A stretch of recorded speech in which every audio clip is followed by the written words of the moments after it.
নমস্কার সকলকে, কেমন আছেন আপনারা? আজ আমি শেয়ার করব আপনাদের সাথে ইঁচড় চিংড়ির রেসিপি।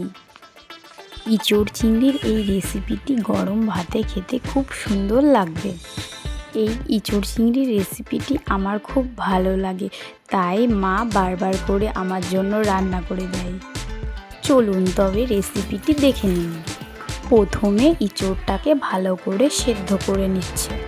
এবার এই চিংড়ি মাছগুলোকে ভালো করে কেটে বেছে নিয়েছি। সামান্য লবণ ও হলুদ গুঁড়ো মিশিয়ে ভালো করে মিশিয়ে রেখেছে। এবার কড়াইয়ে তেল গরম করতে দিয়ে তেল গরম হয়ে আসলে চিংড়ি মাছগুলো দিয়ে দিয়েছে। দিয়ে এবার ভালো করে উল্টে পাল্টে লাল লাল করে ভেজে নেবে। লাল লাল করে ভাজা হয়ে গেছে, তাই মা তুলেও নিচ্ছে। মাছ ভাজার ওই তেলের মধ্যে আর কিছুটা তেল দিয়ে পাঁচফোড়ন, শুকনো লঙ্কা ও তেজপাতা দিয়ে একটু ভেজে নিয়ে কুচনো আলুগুলো দিয়ে দিচ্ছে। এবার এই আলুগুলোকে ভালো করে লাল লাল করে ভেজে নিতে হবে। একটু রং আসার জন্য হলুদ গুঁড়ো দিয়ে দিল।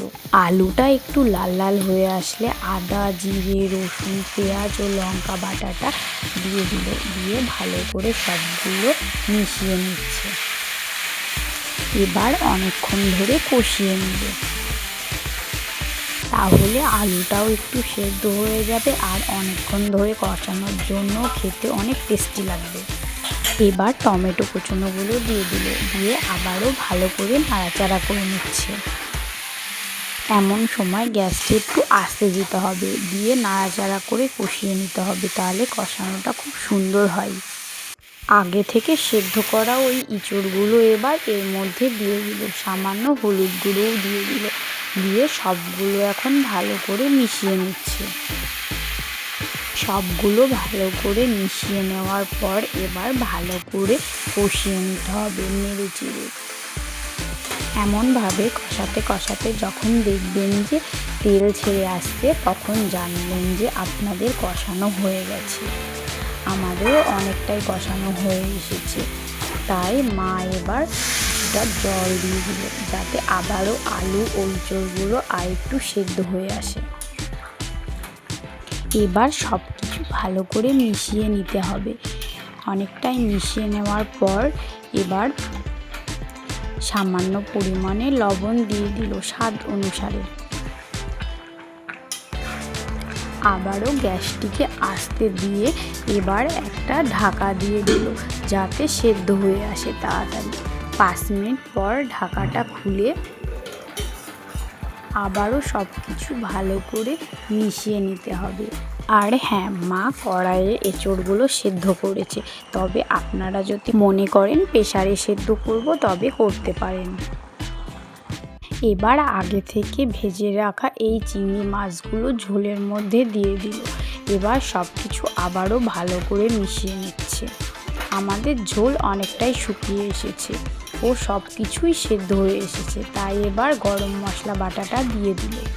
দিয়ে একটু নাড়াচাড়া করে এবার নামিয়েও ফেলল। আমাদের তৈরি হয়ে গেছে এঁচড় চিংড়ি।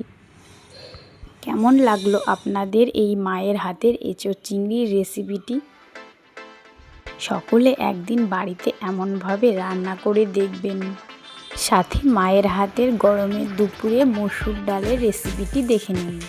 প্রথমে তেলটি গরম করে পাঁচফোড়ন, শুকনো লঙ্কা, তেজপাতা দিয়ে একটু নেড়ে চেড়ে চেরা কাঁচা লঙ্কা ও পেঁয়াজ কুচি দিয়ে দিল। এবার কিছুটা পরিমাণ টমেটো কুচিও দিয়ে দিল। এবার সব কিছু ভালো করে নেড়ে চেড়ে আগে থেকে সেদ্ধ করা ডালটা দিয়ে দিল। এবার সামান্য পরিমাণে লবণ দিয়ে দিল, স্বাদ অনুসারে দেবেন। দিয়ে কিছুক্ষণের জন্য ফুটতে দিয়েছিল। এবার তৈরি হয়ে গেল মসুর ডাল। সাথে আলু ভাজাও ছিল, মা আমাকে খেতেও দিয়ে দিয়েছে। খুব ভালো হয়েছিল। মায়ের এই রেসিপিগুলো ভালো লাগলে অবশ্যই লাইক, কমেন্ট ও সাবস্ক্রাইব করবেন। সকলে ভালো থাকবেন। আবার ফিরে আসবো নতুন কোনো রেসিপি নিয়ে।